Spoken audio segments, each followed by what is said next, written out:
తాడిపత్రి నుంచి ఒక 820 కార్ నా దగ్గరకు వచ్చింది ఫర్ రాగర్ యాప్స్. దాని ఫుల్ వీడియో మా యూట్యూబ్ ఛానల్లో పెట్టినాను. ఈ రాగర్ యాప్స్ యూజెస్ ఏంటంటే సెడన్ కార్స్, కొన్ని చిన్న హ్యాచ్ బ్యాగ్స్ ఉంటాయి అనమాట, బలెనో ఇట్లాంటి కార్స్.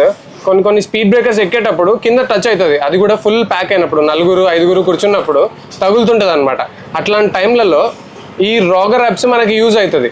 ఫస్ట్లో నేను కూడా నమ్మకుంటుండే ఈ రాగర్ యాప్స్ గురించి, ఎందుకంటే ఇది హార్డ్ మెటీరియల్ కదా, స్ప్రింగ్ కంప్రెషన్ అవ్వదు, సో సస్పెన్షన్ ఇష్యూస్ రావచ్చు కదా అని నేను అనుకుంటుండే అనమాట. తర్వాత కార్ ఎఫ్ఐఆర్ అనుదీప్ అన్న దగ్గరికి వెళ్ళిండే. అన్న నాకు క్లియర్గా చూపించి ట్రయల్ చూపించిండు అనమాట. రాగర్ యాప్స్ ఒరిజినల్ అయితే మనకు ఇలా కంప్రెస్ అవుతుంది, స్ప్రింగ్ కంప్రెషన్ అయినప్పుడు ఇది కూడా ఆటోమేటిక్గా స్ప్రింగ్తో పాటు కంప్రెస్ అవుతుంది. సో మనకు దీనివల్ల చాలా బెనిఫిట్స్ ఉంటాయి. ఒరిజినల్ అయితే మంచి కాస్ట్ ఉంటుంది, దీంట్లో డూప్లికేట్స్ కూడా చాలా ఉన్నాయి, అవి కంప్రెస్ అవ్వవు, అది ప్యూర్ ప్లాస్టిక్ మెటీరియల్ అనమాట. అవైతే 300-400కి కూడా వచ్చేస్తాయి.